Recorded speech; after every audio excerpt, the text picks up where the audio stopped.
आज हम बात करेंगे इस वीडियो में एनर्जी के बारे में। वर्क, एनर्जी एंड पावर नाम का चैप्टर चल रहा था जिसके अंदर अपन ने ऑलरेडी वर्क के बारे में पढ़ा। आज अपन बात करेंगे एनर्जी के बारे में। तो स्टार्ट करते हैं एनर्जी। तो टॉपिक का नाम रहेगा आज का एनर्जी। ओके, सबसे पहले अपन बात करते हैं कि एनर्जी नाम का जो टर्म है वो हमें क्या बता रहा है, क्या नॉलेज देता है। तो जो एनर्जी होती है वो एक्चुअली में क्या होती है। तो आंसर सर, एनर्जी का मतलब होता है कैपेसिटी टू डू वर्क, यानी कि जो वर्क करने की कैपेसिटी होती है वो एनर्जी होती है। अच्छा, कैसे कह सकते हैं अपन ये, मान लो कि कोई भी एक पर्टिकुलर टास्क दिया जिसको दो अलग अलग आदमी काम कर रहे हैं उस पर, ठीक है। एक आदमी ने उसको 4 घंटे तक काम किया, एक आदमी वही काम लगातार 6 घंटे तक कर रहा है। इसका मतलब क्या हुआ कि पहला जो आदमी था, फर्स्ट पर्सन की अगर अपन बात करें तो उसके बारे में हम क्या कहेंगे कि इसने वर्क किया है लेकिन इसकी वर्क करने की कैपेसिटी क्या है, कम है। तो हम पहले पर्सन के बारे में बोलते हैं कि यार इसकी एनर्जी कम है। और दूसरे पर्सन ने वर्क क्या किया, ज्यादा टाइम तक किया, तो दूसरे पर्सन के बारे में अपन क्या बोलेंगे कि इसने ज्यादा टाइम तक काम किया, इसका मतलब इसकी एनर्जी क्या है, ज्यादा। यानी कि दोनों को एक ही काम दिया और उनको बोला कि ये काम करना है। एक ने काम 4 घंटे तक किया, एक ने वही काम 6 घंटे तक किया, एक ने वही काम 10 घंटे तक किया।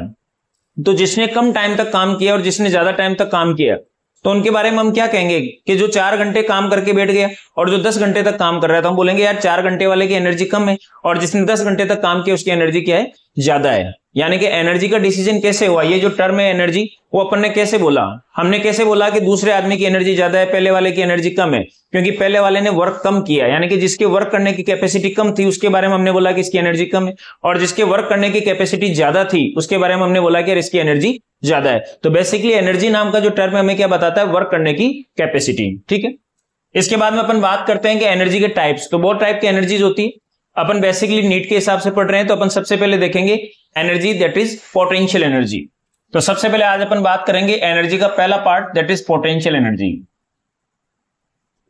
पोटेंशियल एनर्जी, ठीक है। अब अगर अपन बात करें पोटेंशियल एनर्जी की, तो पोटेंशियल एनर्जी के भी अलग अलग फॉर्मेट होंगे। पोटेंशियल एनर्जी के 2 फॉर्मेट अपन को यहां पे स्टडी करना है, जिसमें पहला आज अपन स्टार्ट करते हैं ग्रेविटेशनल पोटेंशियल एनर्जी।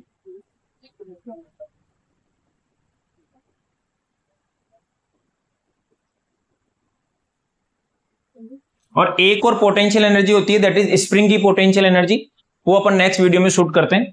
आज अपन केवल और केवल बात करेंगे केवल ग्रेविटेशनल पोटेंशियल एनर्जी के बारे में, ठीक है।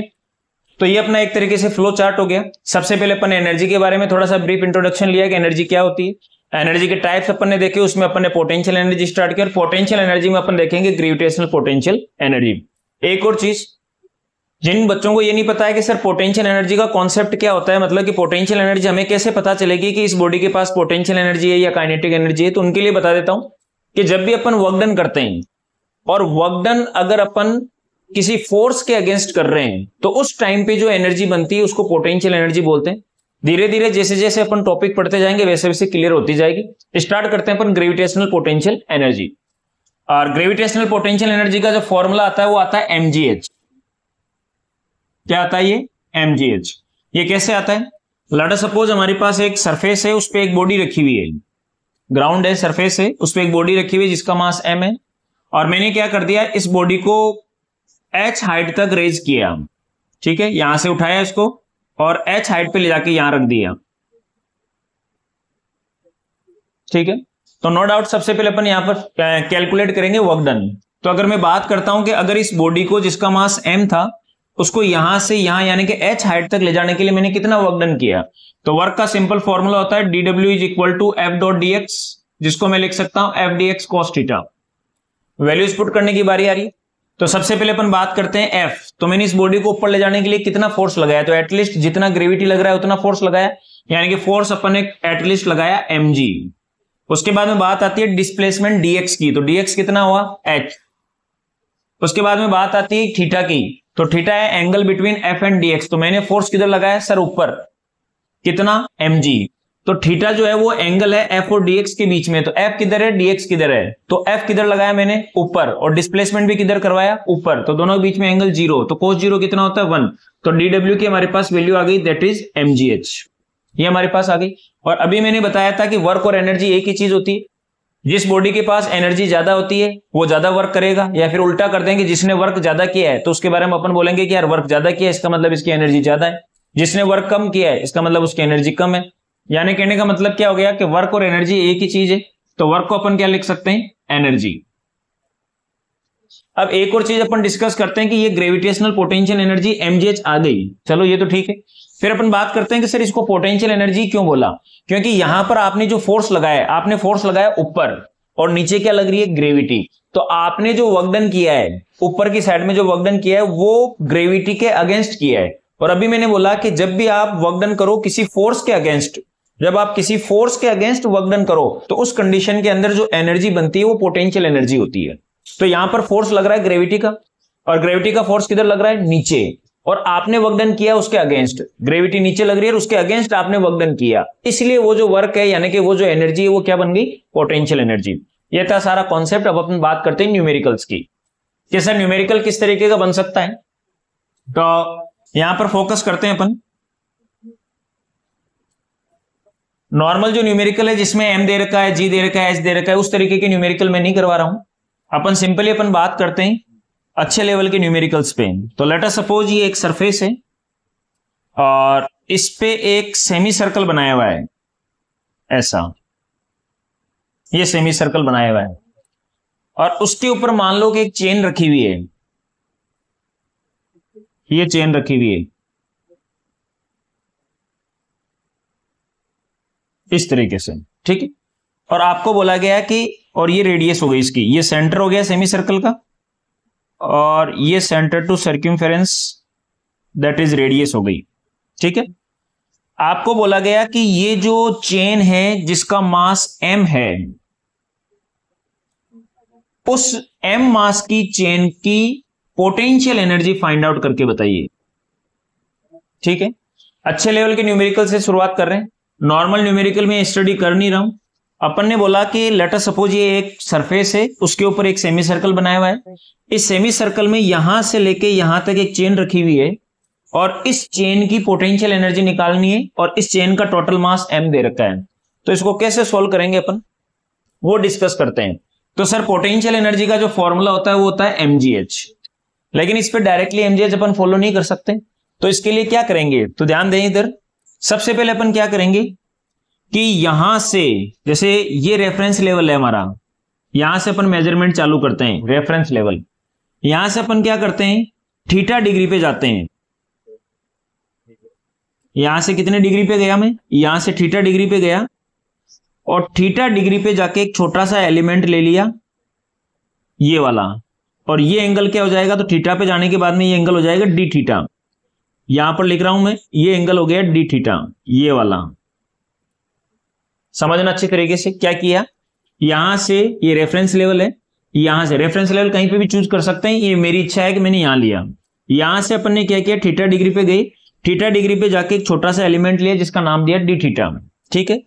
अब डी थीटा के लिए यहां पर, डी थीटा के लिए यहां पर जो चेन की लेंथ आई वो कितनी आई, तो सर मान लो कि इसकी लेंथ है dl, इस चेन की लेंथ कितनी है dl। तो सबसे पहले अपन क्या करेंगे, ये जो छोटा सा पार्ट आया है जिसकी लेंथ है dl, इसकी पोटेंशियल एनर्जी निकालते हैं। सबसे पहले अपन क्या करेंगे, थीटा डिग्री पे जाके जो डी थीटा अपन ने लिया था, इस डी थीटा का जो सेगमेंट बना यहां पर, यानी कि ये जो लेंथ बनी चेन की, that is dl। dl length जो है उसकी पोटेंशियल एनर्जी निकालते हैं, उसके बाद में dl के बाद में पूरी लेंथ की पोटेंशियल एनर्जी कैलकुलेट कर लेंगे। ये इसका प्रोसेस है। सिंपली क्या करना है, रेफरेंस लेवल से थीटा डिग्री पे जाके डी थीटा लेना है, और वहां पर जो लेंथ बन रही है dl लेंथ, उस लेंथ के लिए अपन क्या करेंगे, उस छोटे से पार्ट के लिए पोटेंशियल एनर्जी निकालते हैं। अब कैसे निकालेंगे, तो सबसे पहले क्या करेंगे, पोटेंशियल एनर्जी में रिक्वायर्ड है मास की, तो सबसे पहले इस dl लेंथ का मास निकालते हैं। तो ध्यान से देखना, यहां कर रहा हूं मैं, dl लेंथ का मास क्या होगा, तो हमें पता है कि इस पूरी लेंथ का मास कितना है m, और ये पूरी लेंथ कितनी है, तो पूरी लेंथ कितनी है, तो पूरा सर्कल होता है 2πr, आधा सर्कल होता है πr, और ये आधे का भी आधा है तो πr/2।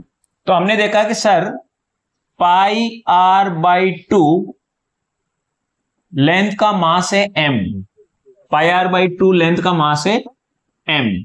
तो अगर लेंथ 1 होती है तो मास कितना होगा, m/πr/2, 2 ऊपर चला जाएगा, और लेंथ हमारे पास कितनी है dl, तो dl लेंथ का मास कितना हो जाएगा, तो आंसर है मल्टीप्लाई विद dl, यानी कि 2m pi r multiply with dl, ये मास हो जाएगा सर इसका।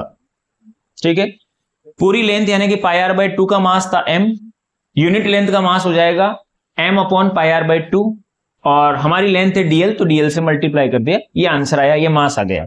अब इसके बाद में अपन इसकी पोटेंशियल एनर्जी निकालते हैं। तो पोटेंशियल एनर्जी क्या हो जाएगी, mgh। तो m कितना है, ये तो m हो गया, इसको लिखा मैंने फिर से 2m dl divided by pi r, ये तो हो गया m। g की जगह अपन ने लिखा g मल्टीप्लाई विथ h, अब बच गया h। तो ये जो हमारे पास सेगमेंट है इसकी हाइट कितनी है, तो सर आंसर है ये इसकी हाइट है, ये इसकी हाइट है h। अब इस हाइट को भी कैलकुलेट करना पड़ेगा कि ये जो सेगमेंट है ये कितनी हाइट पे रखा हुआ है, तो इसकी h कैलकुलेट करते हैं। तो h कैसे लेंगे, तो ये यहां से लेके यहां तक डिस्टेंस क्या है, ये है r, दैट इज रेडियस। अगर ये r है तो ये कितना होगा, ये होगा r cos थीटा, और ये h कितना हो जाएगा, that is r sin theta. तो h की वैल्यू हो जाएगी हमारे पास r sin थीटा। ठीक है, तो ये था हमारा m, ये था g, और ये है h, और ये हो जाएगा mgh, that is potential energy. ये पोटेंशियल एनर्जी किसकी है, इस सेगमेंट की, यानी कि ये छोटी सी पोटेंशियल एनर्जी है du, कंप्लीट पोटेंशियल एनर्जी नहीं है। कंप्लीट निकालने के लिए दोनों साइड क्या करेंगे, इंटीग्रेशन। इधर इंटीग्रेशन करूंगा तो du का u बन जाएगा, और इधर इंटीग्रेशन कर देंगे अपन। अब इंटीग्रेशन के अंदर अपन क्या करेंगे कि ये जो हमारे पास dl है, ध्यान से देखो, इस dl को मैं क्या लिख सकता हूं, तो ध्यान से देखें dl क्या हो सकता है। अभी इंटीग्रेशन की लिमिट बता रहा हूं मैं, तो लिमिट लगाने के लिए सबसे पहले dl को सब्स्टिट्यूट करते हैं। तो ये dl क्या है, तो हमें पता है कि सर थीटा जो होता है वो आर्क अपॉन रेडियस होता है, तो थीटा कितना है, d थीटा, आर्क कितना है dl, और रेडियस कितना है r। तो यहां पर dl को क्या लिख सकते हैं, थीटा मल्टीप्लाई विथ r। तो dl को रिप्लेस कर रहा हूं मैं, और ये इंटीग्रेशन फिर से 2m divided by pi r, g की जगह g, r की जगह r, साइन थीटा की जगह साइन थीटा, और dl की वैल्यू कितनी लिखनी है, r इंटू थीटा। तो ये r का r स्क्वायर हो जाएगा, और थीटा की जगह थीटा। अब हमारे पास वेरिएबल कौन हो गया, थीटा। तो थीटा की लिमिट लगेगी, लिमिट कहां से लगेगी, 0 से लेके यहां तक की। तो यहां से यहां कितना हो गया, ये 0 और ये ऊपर, तो ये पाई बाई 2। तो लिमिट लगाई अपन ने 0 से पाई बाई 2, ये हमारे पास आई एनर्जी। अब इसको सॉल्व करते हैं, कांस्टेंट को बाहर ले आते हैं। 2m कांस्टेंट है, g कांस्टेंट है, r हमारे पास कांस्टेंट है, और ध्यान से देखो एक r से एक r कैंसिल आउट हो गया, तो बाहर एक ही r आएगा, 2mg into r divided by pi, ये हमारे पास आ गया। और अंदर हमारे पास बचा साइन थीटा डी थीटा।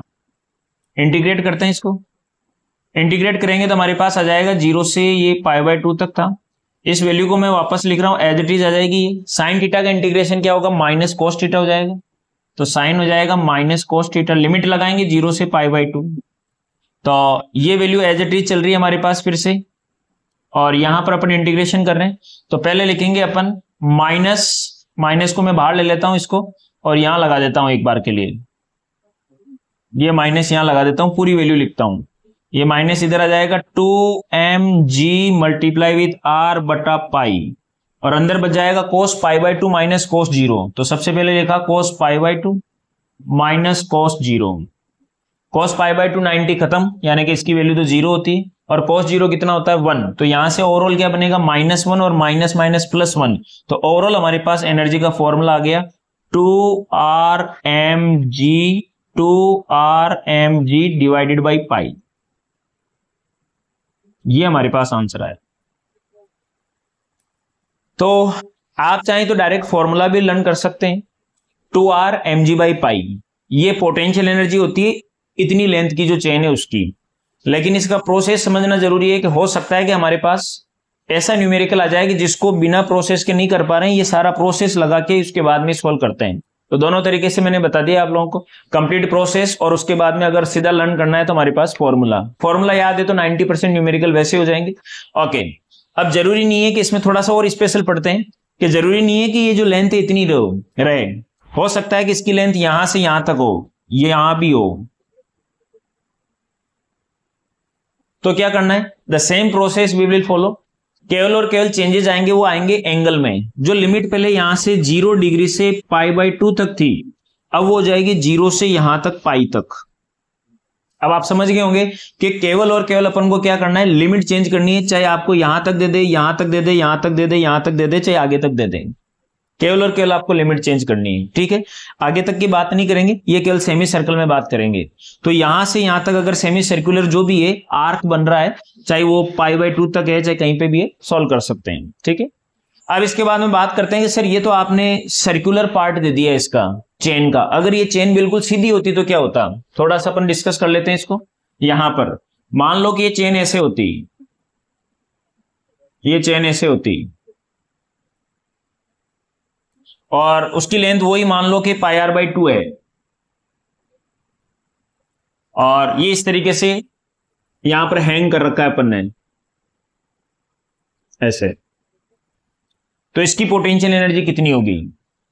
तो हमें पता है कि अब रेफरेंस लेवल मान लो ये है, रेफरेंस लेवल यहां से चूज कर सकते हैं, कहीं से भी, अपनी इच्छा है कहां से बता रहे हैं अपन, आंसर में कोई फर्क नहीं पड़ता। तो रेफरेंस लेवल मान लो ये ले लिया मैंने। अब अपन को बात करनी है कि सर ये जो लेंथ है पूरी, ये कितनी है? जो पिछली बार थी πr/2, ये यहां से लेके यहां तक πr/2 है, और मान लो ये हैंग भी छोड़ दो, आप कंफ्यूजन हो जाएगा। ये इतनी चेन है केवल, और आपको बोला गया है कि इसकी पोटेंशियल एनर्जी निकालो। तो सिंपली पोटेंशियल एनर्जी होती है mgh। तो m कितना है? तो पूरी चेन का मास है m जो पहले दे रखा था। g कितना है? g है। बात आती है h की, तो h क्या होगा? तो याद रखें h हमेशा लेते हैं सेंटर ऑफ मास से, तो इसका जो सेंटर ऑफ मास होगा वो यहां होगा, यानी कि हाइट जो लेंगे रेफरेंस लेवल तक इतनी लेंगे, ये h रहेगा। हमेशा याद रखें h जो हमेशा लिया जाता है वो सेंटर ऑफ मास से लिया जाता है। तो इस चेन का सेंटर ऑफ मास कहां आएगा? यहां पर मिड में, तो ये सेंटर ऑफ मास यहां आ गया। तो सेंटर ऑफ मास कितना ऊपर है, बस वही हमारी हाइट है। तो ये हो गया यहां से लेके यहां तक की हाइट h है, और यहां से लेके यहां तक की हाइट कितनी होगी? तो पूरी हाइट है πr/2, तो ये हो जाएगी πr/4, πr/4। ये पोटेंशियल एनर्जी हो जाएगी इसकी। ठीक है, आई होप आपको समझ में आया होगा। नॉर्मल जो न्यूमेरिकल है, m दे रखा है, g दे रखा है, h दे रखा है, वो सब कर लेंगे, कोई इश्यू वाली बात नहीं है। लेकिन अच्छी क्वालिटी के जो न्यूमेरिकल हैं, जो नीट लेवल में या जेई लेवल में पूछे जा सकते हैं, तो चेन का न्यूमेरिकल हमेशा आता है। ये चेन की न्यूमेरिकल सॉल्व करने का तरीका बताया, डेरिवेशन बताई, as well as the limit change कैसे करते हैं वो बताया, और स्ट्रेट जो चेन है उसके बारे में बताया। ये सारे पार्ट अगर आप अच्छी तरीके से पढ़ते हो तो आगे के टॉपिक इन्हीं पे डिपेंड करते हैं। नेक्स्ट जो अपना न्यूमेरिकल रहेगा, नेक्स्ट जो वीडियो रहेगा, उसके अंदर अपन बात करेंगे फिर से पोटेंशियल एनर्जी की, लेकिन उस वीडियो में अपन बात करेंगे पोटेंशियल एनर्जी ऑफ स्प्रिंग, कि उसमें किस तरीके से पोटेंशियल एनर्जी स्टोर होती है। Thank you.